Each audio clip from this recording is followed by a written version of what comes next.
This is the ProLogic SafeLock system from SECURAM Systems. You can tell the ProLogic because it has an LCD screen. When you press any of the buttons, the LCD screen wakes up and it allows you to do some programming. The ProLogic comes in a variety of different options, different models, from the ProLogic L01 up to the ProLogic L66 and ProLogic WebLink.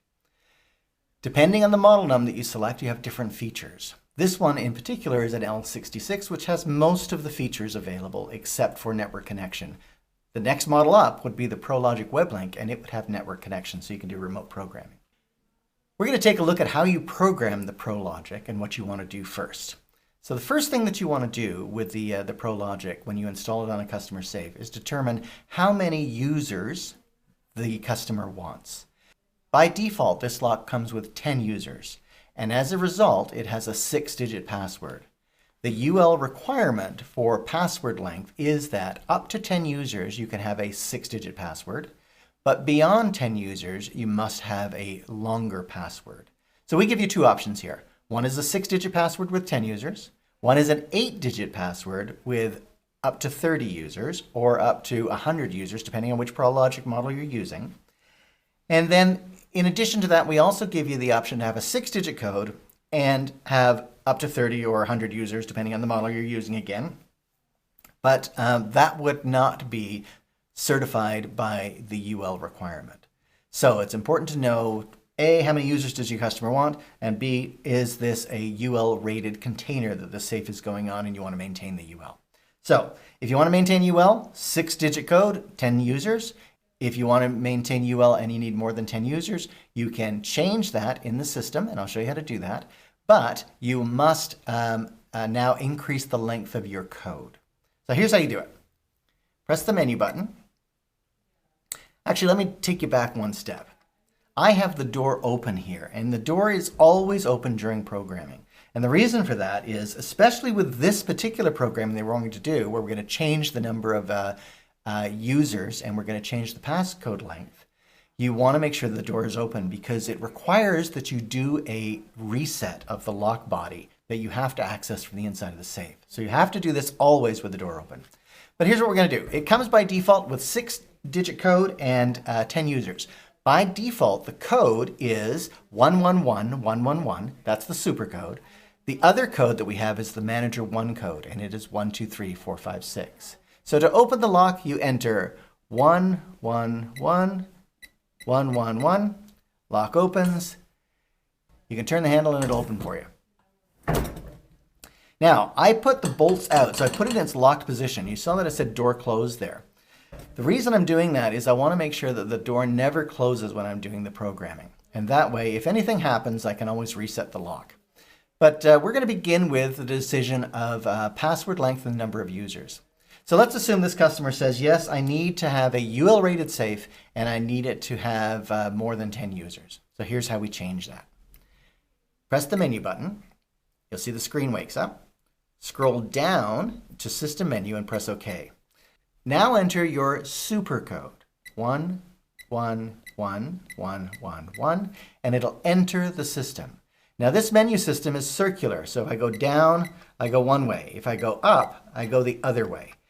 To get to the password length, it's best to go up. So press the up button until you see the password length options. There's password length 6, users 10. That's what we currently have. If we wanted to change it to password length 8, users 30, we'd select this one. If we wanted to change it to password length 6, users 30, non-UL, we would select this one. I'm going to just show you how you change it to password length 8, users 30. So press OK here. It says the safe door must be open before performing. This gives you the opportunity to back out if you haven't done that. Continue, press OK. Now it says, warning, all users will be deleted. If any users had been installed in this lock, they will be deleted now. Okay? Yes. It's now saying it's deleting all the users. All users have now been deleted. The password then is ID 00 is 1111100, so 8 digits. The manager default password is 12345600, 8 digits. We add 2 zeros at the end of those default numbers. Says the link with lock OK. That's good. However, that means it sees the lock, but if I try to open it with that code, 1111100, it's going to tell me that it sees the lock, but it can't open because the passwords don't match, the lengths don't match. Failed to open. So what I have to do now is I have to do a reset on the lock body, and I'll show you that in the next segment here. Today we're taking a look at the ProLogic and how to do a mechanical reset. This is done in order to pair the lock body with the entry pad. So here's how we're going to do that. The first thing you want to do is remove the battery. And the next thing you want to do is disconnect the cable from the lock body itself. Now, on the lock body, you'll see a little sticker. Sometimes the sticker's blue, sometimes it's yellow. But you remove that sticker and you'll see a reset hole right here.